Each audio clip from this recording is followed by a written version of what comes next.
So vandag begin ons met 'n preekreeks uit die boek van Romeine, Romans. Dis Paulus se mees sistematiese en teologiese brief wat hy geskryf het.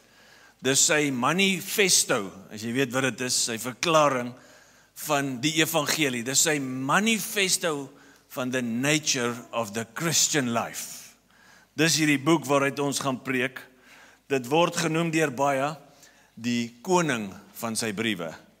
Die hoofbrief van Paulus. Ek wonder wie sal kan raai wat is die koningin? Efesiërs. Want dis aan die kerk gerig. Onder andere baie spesifieke goed vir ons kerk. Hierdie is alles briewe aan die kerk. Maar dis 'n boek wat toe ons laas jaar in hierdie gebou voorberei het en gebid het en vir die Heilige Gees gevra het, Here, waaroor wil U hê moet ons preek? Is daar dalk 'n spesifieke boek toe die Romeine van die bladsy afgepop? So dis 'n boek wat ons graag wil indruk. Dis 'n boek wat in die jaar AD, jy kan daai fancy ouens opsit. Augustine, kan ek net hierdie bietjie Augustine, 'n kerkvader, iemand wat nie by die Here was nie, in daai datum wat jy daar sien, het hom gevind tussen die trekkragte van die onheilige valse drie-eenigheid van jong manne. Ek wonder wie weet wat's dit.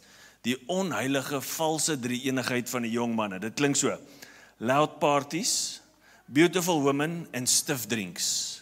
Dis wat hy gesê het. Hy het hom in hierdie trekkrag gekry en toe eendag lees hy Romeine 13 en sy lewe verander. Hy het 'n suksesvolle bediening en een van die grootste kerkvaders ooit wat Christendom ons help vorm en verstaan wat die woord vir ons gesê het. 'n millennia later, toe kom hierdie volgende vriendelike Duitser, jy kan sien daar, Tannie Wally, hoe vriendelik is hy, Martin Luther, en dit is hier in 1515, na 'n nou ontkoming met 'n weerligstraal, het hy die Here ontmoet en hy word 'n monnik. Hierdie ouens wat sê, I'll beat my body into submission, ek gaan vas tot ek reg is, ek gaan ophou eet, ek gaan skade doen dat ek heilig word. En hy het nie vrede gevind by dit nie. En eendag het hy lees hy Romeine 1 vers 17 en hy sê die volgende: I felt that I was altogether born again and had entered paradise itself through open gates. Hierdie ou het 'n reformatie begin wat ons help Christendom geshape het en gesê het, dit gaan oor die skrif alleen. Dit gaan oor geloof alleen onder andere. 200 jaar daarna is daar nog 'n ou John Wesley met sulke mooi hare wat hy gehad het en hy sit in Londen in die jaar, ek weet nie vir jou, jy sê 1738, 24 Mei, sit hy in 'n preek in Londen en die prediker lees 'n gedeelte van Martin Luther se kommentaar oor Romeine. En hier is wat hy beskryf. He was describing the change which God works in the heart through faith in Christ. I felt my heart strangely warmed. I felt I did trust in Christ, Christ alone for my salvation, and an assurance was given me that He had taken my sins away, even mine, and saved me from the law of sin and death. Hierdie ou begin 'n herlewing in Engeland. Al hierdie goed het gebeur rondom hierdie brief waaruit ons gaan lees. Een ou het so ver gegaan, 'n Sweedse Bybelkommentaar, hy sê, every great spiritual revival in the church will be connected as effect and cause with a deeper understanding of this book. John Piper sê, I will claim, without any fear of contradiction, that Paul's letter to the Romans is the greatest letter that has ever been written. Ouens, jy het gedog, jy het 'n mooi brief vir jou vrou geskryf? Unlucky. Greatest letter ever been written in the history of the world by anybody, Christian and non-Christian. Dis die brief waaruit ons gaan preek. En die subtitel, soos jy kan hoor in almal se lewens, as jy terug gaan na daai eerste slide, sê 'n regte lering, regte doctrine, bring 'n regte leefstyl, bring regte eer aan God. En dis wat jy in hierdie ouens se lewens gesien het oor en oor. En die hoop is dat die evangelie in jou huis, my hart, jou straat, vlam sal vat, dat hier 'n herlewing sal wees in Okahanja, dat daar 'n nuwe hoop en opgewondenheid oor niks anders as Jesus en sy evangelie wees nie. Maar vir dit moet ons die evangelie verstaan. Ons moet dit vang. Ons moet dit hier binne snap. Jy moet dit in jou hart opnuut ontdek of dalk vir die eerste keer, want as jy dit nie gaan doen nie, as die Here dit nie vir jou gaan doen nie, hier's wat gaan gebeur. Jy gaan skaam wees vir die evangelie. Skaam wees of stil wees oor die evangelie, it's a telltale sign of you need a fresh or a bigger revelation of the gospel of Jesus Christ. Anders sal jy stil wees. Maar dit is nie al wat gebeur as ons nie die evangelie verstaan nie. As ons nie die evangelie verstaan nie, gaan jy begin bewerk, werk vir jou redding. Jy gaan nie net stil wees nie, jy gaan begin hard werk, sodat jy die guns van God kan wen. En almal wat hier sit, doen dit, of het dit al gedoen. Almal van ons doen dit, omdat ons nie die evangelie verstaan nie. En hier's wat Galasiërs 3 vers 9 of 10 sê, almal wat se redding berus op geloof, you are blessed. But those of you who trust in works of the law, dit wat jy kan doen, good deeds, cursed are you. Ons kan onder 'n vloek wees, omdat ons nie die evangelie reg verstaan nie, en ons wil die evangelie bypass en iets bewerk wat God sê jy kan nie. En so is ons onder 'n vloek soms. En jy sal gou agterkom as jou lewe een is van ek wil dit bewerk, want hierdie is 'n farao wat jy nie kan tevrede stel nie. Hierdie is 'n farao wat vrees bring. Hierdie is 'n farao wat depressie bring. Hierdie is 'n farao wat hopeloosheid bring. Hier's geen uitkoms hier uit nie. Angstigheid. Als omdat ons die evangelie nie maar as jy die evangelie vang, as jy hom snap weer en weer en weer, ek dink is Luther wat gesê het, you need to beat the gospel into your head. Dis ou wat die gospel verstaan het. Hy sê ons moet dit in ons breins inhammer. Want as jy dit doen, as dit hier binne val, dan gaan jy 'n nuwe rede kry om te lewe. Jy gaan 'n hoop hê wat nie kan wankel nie, al gebeur wat. Jy gaan 'n opgewondenheid kry wat jou gaan maak praat hieroor. Mense in jou straat, by jou werk gaan hiervan hoor. Jy kry 'n nuwe visie vir jou lewe, jy kry nuwe mense, dit word genoem die kerk. Maar jy kry nog nuwe mense wat nie hier sit nie en hulle word deel van die kerk. Dis alles wat gebeur wanneer ons die evangelie verstaan. Hier is die vers waar rondom ons gaan dans. As daar 2 verse is wat hierdie boek beskryf, is dit. Romeine 1 vers 16 en 17. Ek skaam my immers nie vir die evangelie. I'm unashamed, want dit is die krag van God tot verlossing. Die vraag is, hoekom het ons verlossing nodig? Vir elkeen wat glo, wat is geloof? Eerste vir die Jood, maar ook vir die Griek, want daarin word geopenbaar die geregtigheid van God. Massive woord, the righteousness of God. What does that mean? Geheel en al wat op geloof berus, soos daar geskrywe staan, die regverdige op grond van geloof sal lees. Jy kan na die volgende slide toe gaan. Hierso is die tema van vanoggend. 'n regte probleem vereis of verg 'n regte oplossing. Is hier enige bush mechanics hier onder ons, wat as iets breek, vat jy sellotape. Come on, jy weet, as ek daar goed by jou huis gaan oopmaak, die kar se bonnet pop, gaan ek snaakse goed sien, jy weet dit. Ons het 'n geneigtheid om dit te doen, en ook met ons geloof. So maak jou Bybels oop by Romeine 3, ons gaan begin by Romeine 3, ek gaan vir jou nou sê, hoekom ons 1 en 2 eers verby gaan. Ons gaan lees vanaf vers 19 tot 26. By the way, jy sal sien op jou stoel of naby jou is so 'n klein papiertjie wat 'n leesplan is, want ons wil jou help om deur hierdie boek te kom in 25 dae. Jy kan hom in 2,5 of 2 ure deurlees. So en ek raai aan jy doen dit 1 keer in hierdie maand, lees hom met 1 sitting deur, maar lees hom ook so deur, bietjie stadiger. En so daar's 'n leesplan, ons sal hom ook op ons WhatsApp groep uitstuur.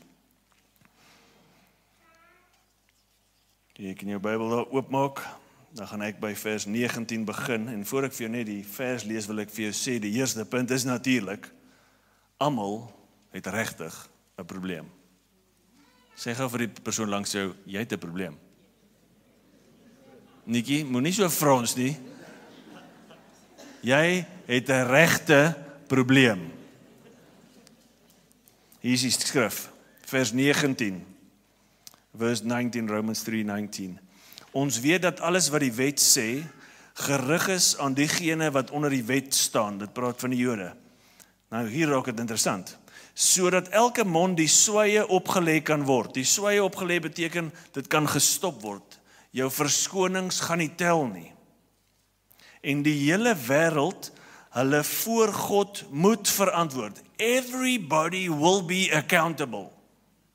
Jode, nie Jode.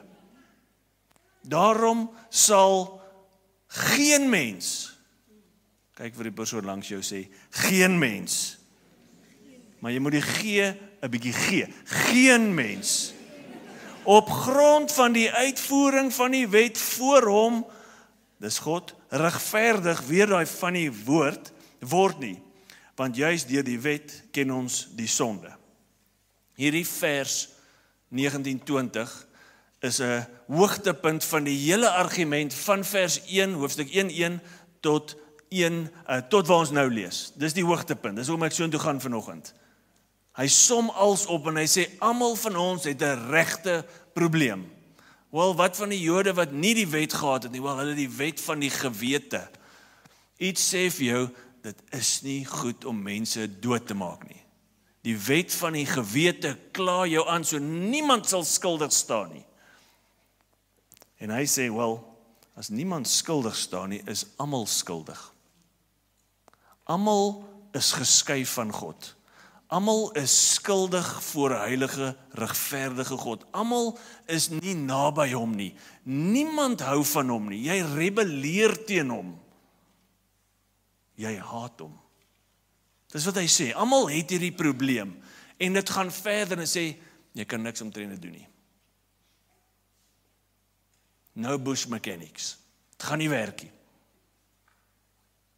Maar dan gaan hy nog 'n bietjie verder. Hy sê in vers 12, daar is niemand goed. Het iemand al dit vir jou gesê, man, jy is bad. Ons moet vir onsself sê. Niemand wat God soek nie.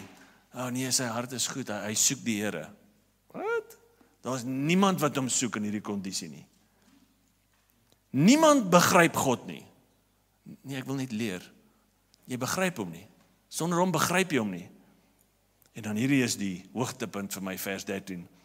Their throat is an open grave. What? Waarvan die hart van vol is. As hier dood uitkom, is daar dood. 'n Massive probleem. Dit is 'n regte probleem wat van ons gehad het. Wat van ons wat hier sit dalk nog het. Dalk iemand in jou huis, iemand wat jy ken. Geskei van God. Nie aanvaarbaar voor God. Hopeloos in hierdie wêreld sonder God. Die hoogtepunt van hopeloosheid.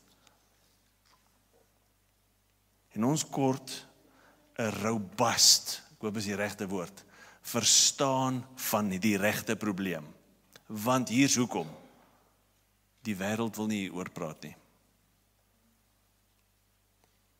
Kyk enige nuusberig, kyk enigiets, en van ons het geliefdes verloor naby ons, wat baie lief is vir die Here, so dit word na niemand gerig nie. Maar as jy op die nuus of flieks kyk, almal wat sterf gaan hemel toe. Jy wil dit agterkom. Or they at a better place.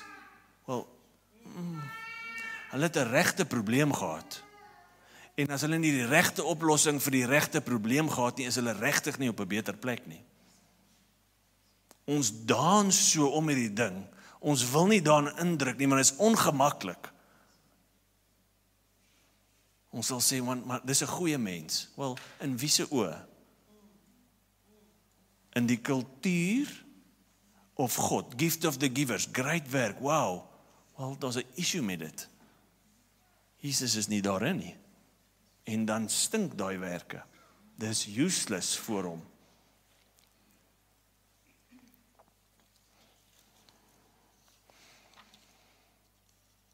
Die mens het dan nou 'n geneigtheid om te sê, maar okay, ek kom agter daar's iets fout en ek gaan werk vir aanvaarding by God.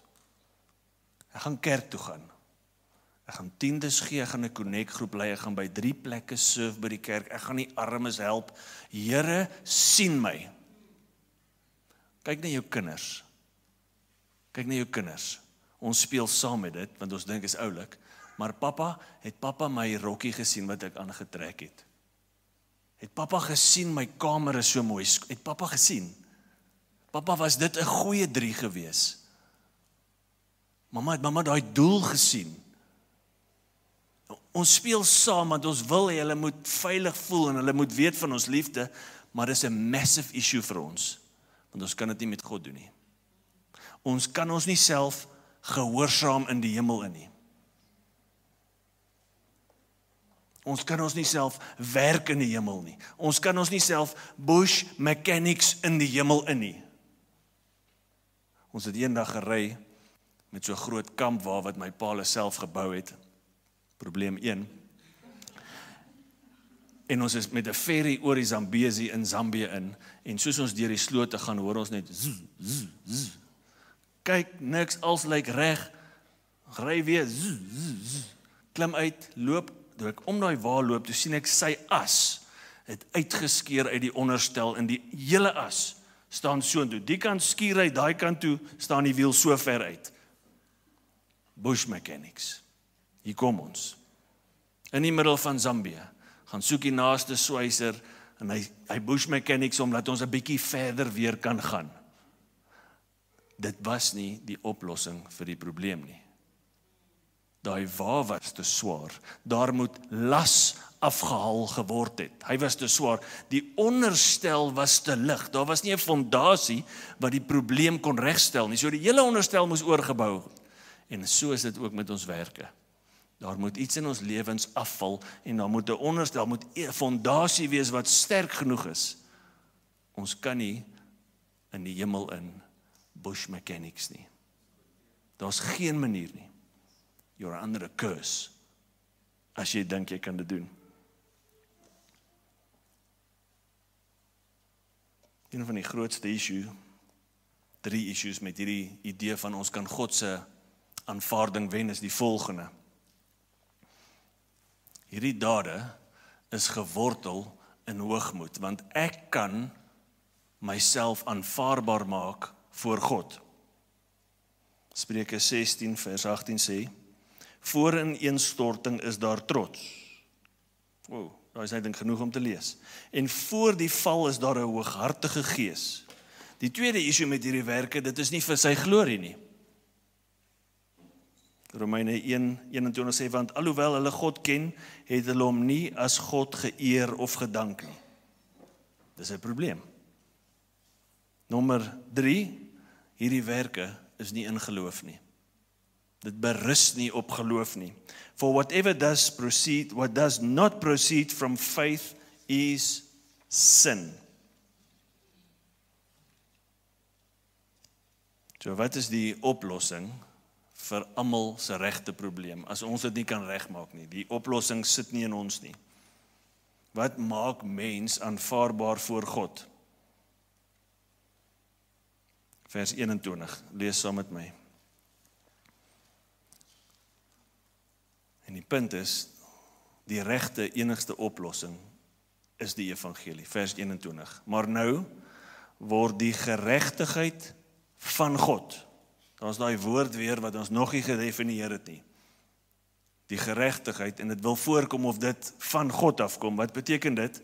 Waarvan die wet en die profete getuig het, sonder die wet bekend gemaak. Daar's 'n geregtigheid wat van God af, wat sonder die wet. Wat is die wet? Dis nie net die wet van Moses nie. Onthou, ons het van Jode en nie Jode gepraat het. Dis ons dade wat ons dink ons kan doen om reg te wees met God. En die wet vereis 100% gehoorsaamheid En dis almal skuldig. So daar's 'n geregtigheid wat nie van ons afkom nie.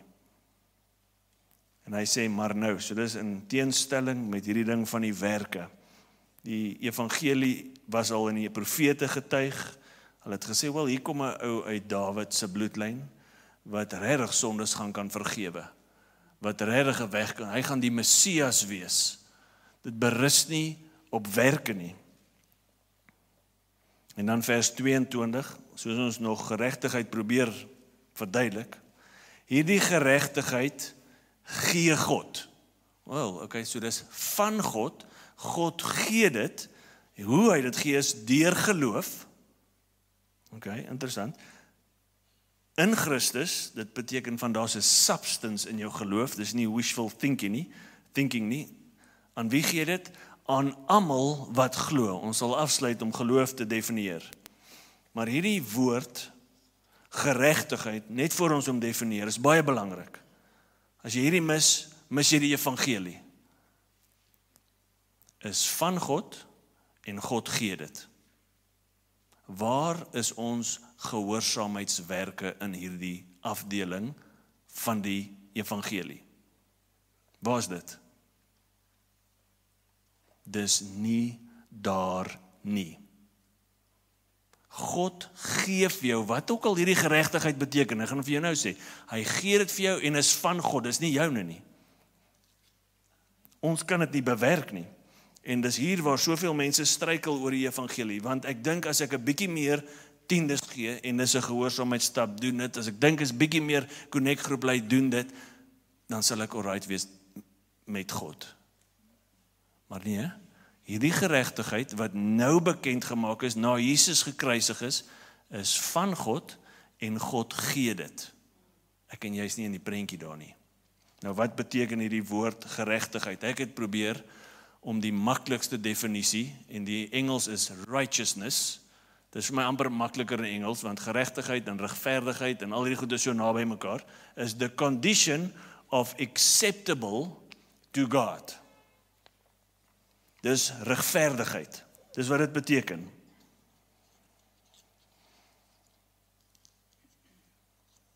En dis op grond van sy karakter, sy heiligheid, kyk hy na ons, en hy beoordeel dat ons aanvaarbaar is in sy aangesig. Hy is 'n heilige, regverdige regter. So sy oordeel of sy judgment is reg. En hy kyk op 'n mens wat in die geloof is en hy sê, jy is aanvaarbaar voor my. Dit word op ons gesit, soos 'n mantel. Dis iets wat aan ons gebeur, dis sy uitspraak oor ons. Ons gehoorsaamheid is nog glad nie betrokke nie. Ons het nog net ons sonde gebring na die partytjie toe.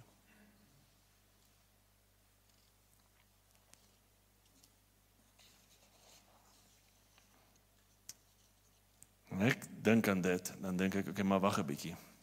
Ek het sonde in my lewe. Ek is sondig van natuur, maar ek doen ook sonde. Wat van dit? Kyk God dit nou net mis. Vee hy dit net uit, maak hy of dit nie daar is nie? Hoe doen hy dit en wat doen hy met my sondige natuur wat hier binne in my is? Want almal het 'n regte probleem.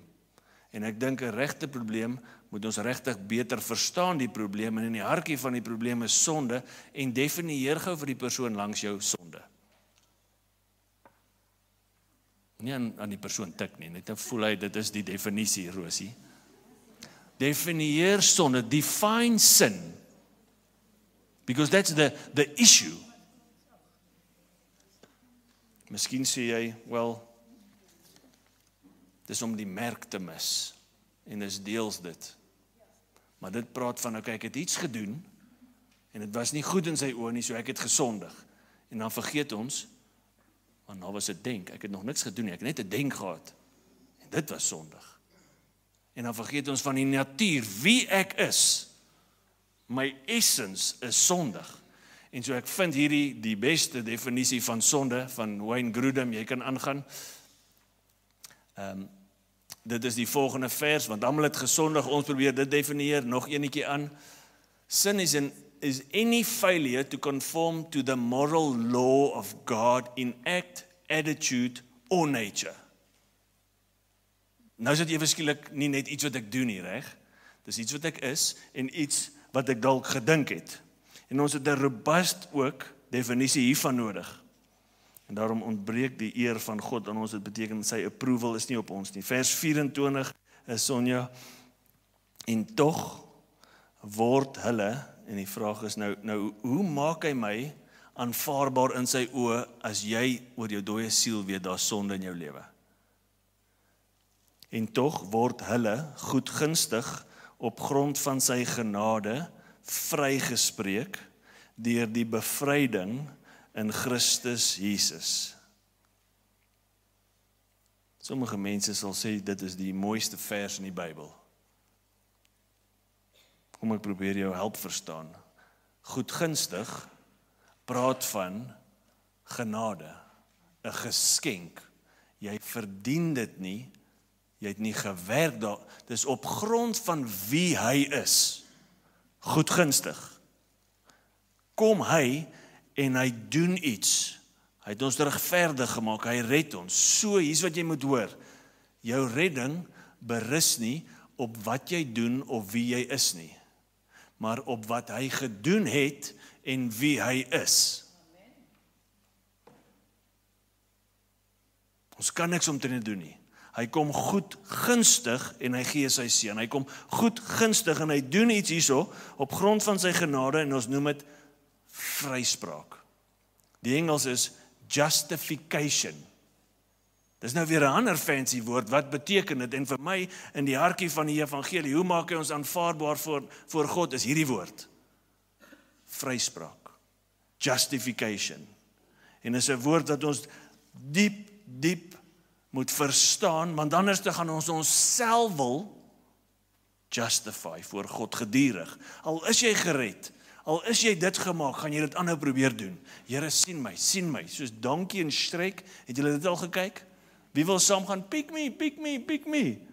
Nee, okay, dit is net ek wat het gekyk het, ek het gedog, dit is 'n goeie uitbeelding van dit. Kyk dit as jy 'n tydjie het.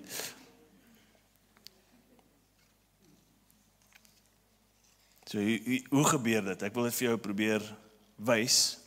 En vryspraak of justification is anders as heiligmaking. Justification, kom ons begin by heiligmaking. Na jy gered is, word jy meer soos Jesus gemaak. Sanctification, is jy met my? Heiligmaking, dis na jy gered is. Hierdie gebeur heiligmaking oor tyd, verskillende tempos en verskillende maniere, by verskillende mense. Jy het 'n aandeel in dit. Hoor gou? Jy het 'n aandeel in dit. Jy sê jammer vir wat jy verkeerd doen. Ek het dit gemis, Here, en jy repent en hy verander jou oor en neer. Hy skenk jou meer genade en jy word soos Jesus. Dis iets wat in jou gebeur deur die werking van die Heilige Gees. Justification gebeur nie in jou nie. Jy het niks daar te doen nie. Hy doen dit aan jou. Dis 'n legal declaration weer. Dis 'n wetwoord. Hierdie persoon in God se oë is onskuldig en vergewe van alle sonde wat hy gedink het, gedoen het, gaan doen, besig is om te doen en nog eendag weer gaan doen. Vergewe, not guilty, not liable for punishment. Het ons die evangelie? As jy in Christus is, geregverdig is daar vryspraak. Hy spreek jou vry van sondeskuld wat jy gedoen het, nou doen en gaan doen. Van julle soos, maar dis te goed om waar te wees. Wel, dis hoekom dit die goeie nuus genoem word. En jy kan niks omtrent dit doen nie. Dis 'n legal declaration oor 'n siel. Not guilty, forgiven.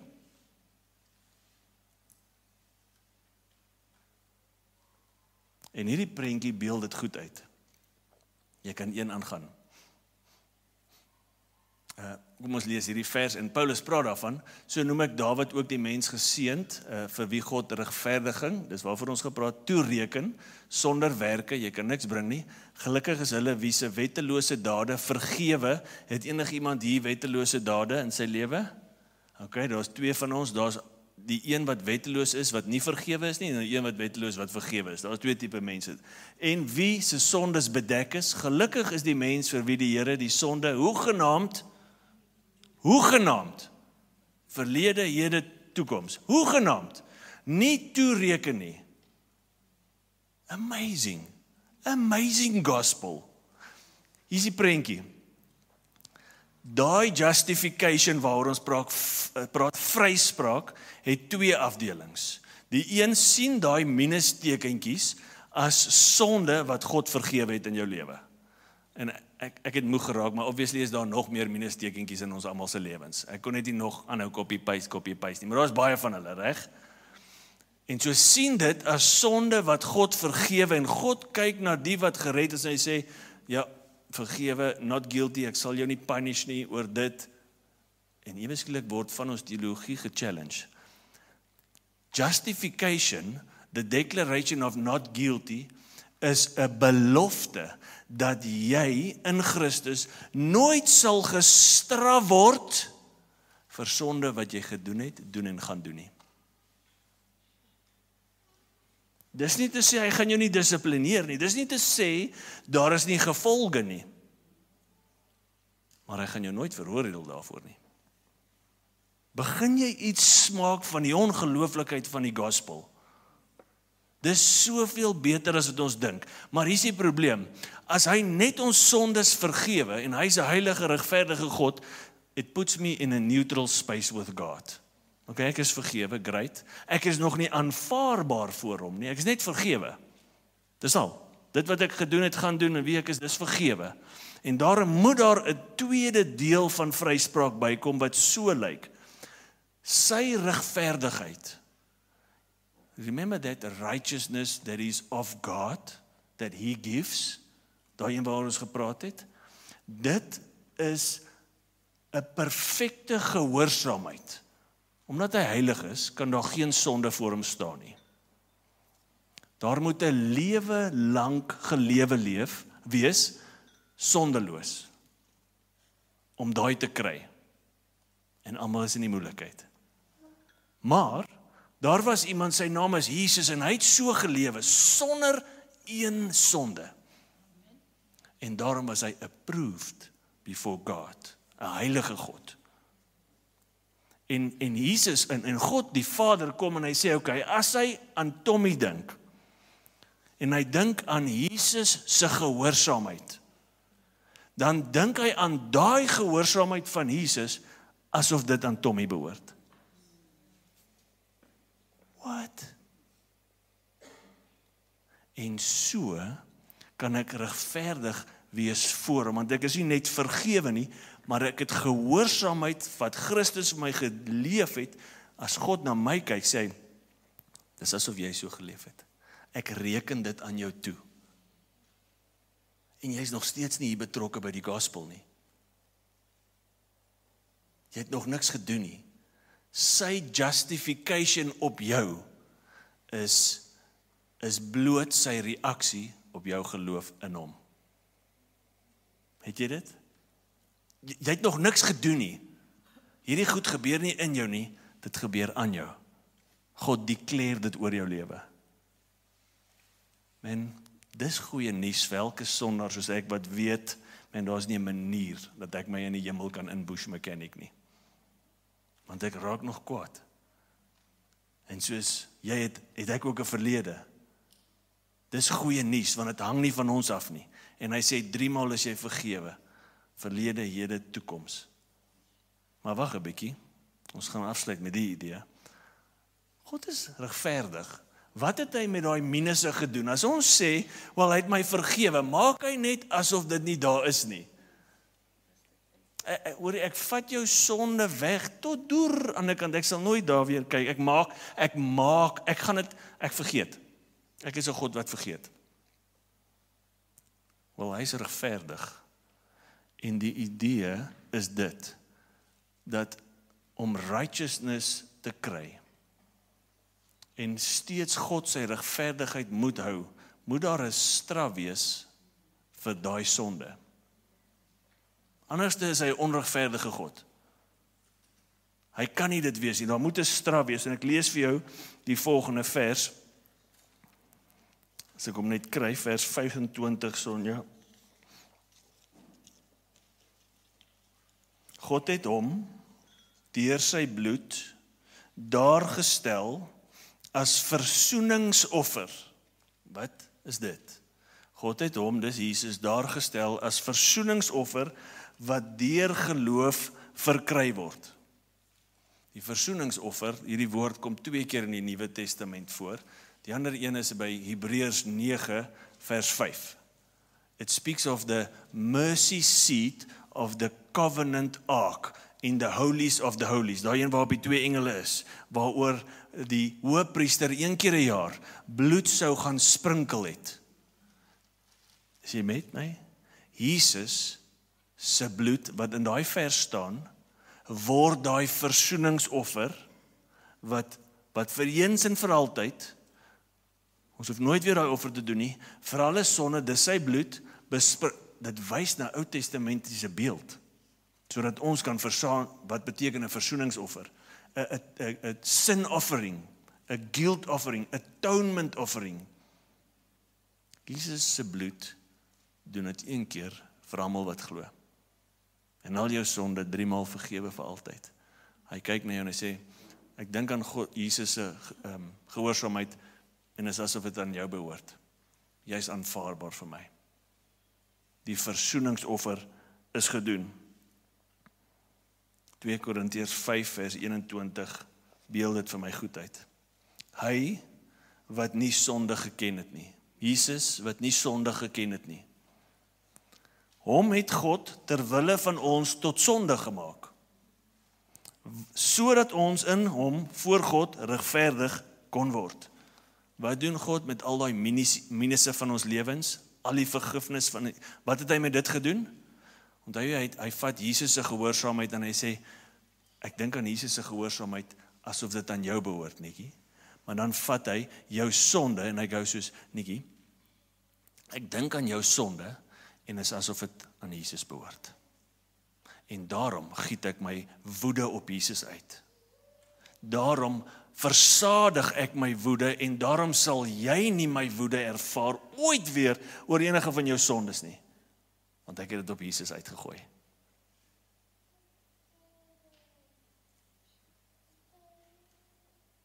Die evangelie is iets wat Paulus sê, ek beskaam my nie daaroor nie. Want as ons hierdie snap, man, daar's vrede in jou lewe. Angs gaan af, hoop gaan op. Jy kry 'n nuwe visie. Wel, mense moet actually van hierdie hoor. Selfs in die kerk vandag moet mense hierdie evangelie hoor. Want hulle het 'n skeef getrekte jellyfish evangelie wat soos die Jode van oud sê, okay, ek het gehoor, hier's hierdie ding, die wet, okay, maar Jesus en die wet, dis dit en die besnydenis, dis dit en al hierdie ander goed. Jesus sê, cursed. Die evangelie is die goeie nuus van God. It's the power unto salvation. Vir almal. Dis nie 'n produk op die rak nie. Dis die krag van God wat mense red. Sonde vergewe vir ewig en vir altyd. En as jy dink aan daai versoeningsoffer, dan word ek altyd herinner aan Johannes die Doper se woorde in Johannes 1:29, toe hy sien Jesus kom maar aan, sê kyk daar. Daar is die lam van God, wat die wêreld se sondes gaan wegvat. Ek sluit af, wat is geloof? Want dit is waardeur al hierdie goed gebeur.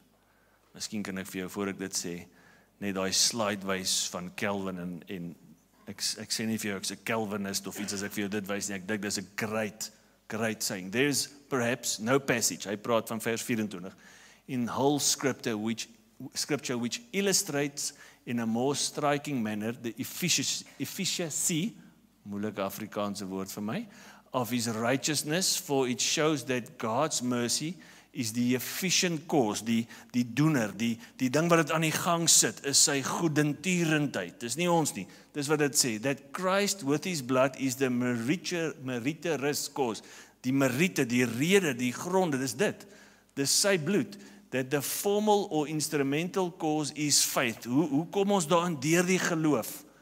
in the word, and that moreover the final cause is the glory of the divine. Nou lewe ek vir die eer van God. Nie meer vir die eer van myself nie. Die vraag is, wat is geloof? En ek wil vir jou 'n baie maklike definisie gee. Hierdie is trust. Ek trust op grond van 'n basiese dalk op die stadium verstaan van die evangelie, dat ek 'n probleem het. En Jesus is die regte oplossing en enigste oplossing vir hierdie probleem. Ek trust dit. Ek trust dat Jesus hierdie sonde vir nou ewig en altyd, hy gaan dit wegvat, want hy het dit op hom gevat. En ek trust dat as Jesus na my, as die Vader na my kyk hy na die seun en sê, dis asof jou gehoorsaamheid aan Tian of aan Marshall of wie ook al behoort. Ek trust dit. Maar ek trust ook dat my lewe moet nou begin anders lyk. Hierdie is nie 'n rede vir sonde nie. Ons kom oor 'n week of 2 kom ons daarby uit. En ek besef, dit gaan my iets kos. My lewe moet verander. Ek kan nie aanhou soos ek aanhou nie. Bekering is altyd in die hartjie van hierdie ding. En so hier's wat ek vir jou vanoggend vra. Het jy al hierdie evangelie gehoor? Waar staan jy in God se oë? Nie in die mense om jou se oë nie.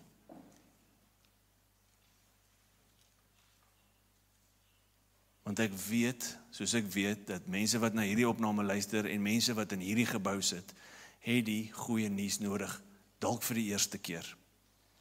So as jy hier sit en man, jy kom agter, man, ek het nog nooit hierdie evangelie so gehoor nie en ek is dus nie gered nie. Ek het nog nooit gesê, Here, neem oor nie. Ek trust U. I repent, ek draai na U toe. Dan is dit die Here wat jou trek, want hy het gesê, na die kruisiging, as hy opgelig word, menend hemel toe, gaan hy alle mense na hom toe trek. Hy's besig om dit te doen. So if you feel that this morning, that like God is pulling me into His love, dan het jy nodig om te reageer. En say, that's me. I want to surrender my life to this Jesus. Because this Jesus is the only answer for my very real problem. So is daar enigiemand vanoggend van dit, wat op daai plek is, en jy sal weet, die Here sal jou trek, en dit gaan jou eerste keer teen die een wees, want jy verstaan nou die evangelie 'n bietjie. Ek wil hê jy moet staan, ek wil graag saam met jou bid. Enige iemand, ek gaan 'n tydjie gee, want ek weet.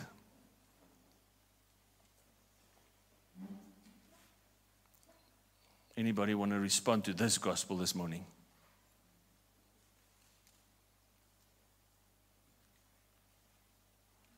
So ek nooi jou uit om te staan, en met die wete, dit gaan jou iets kos.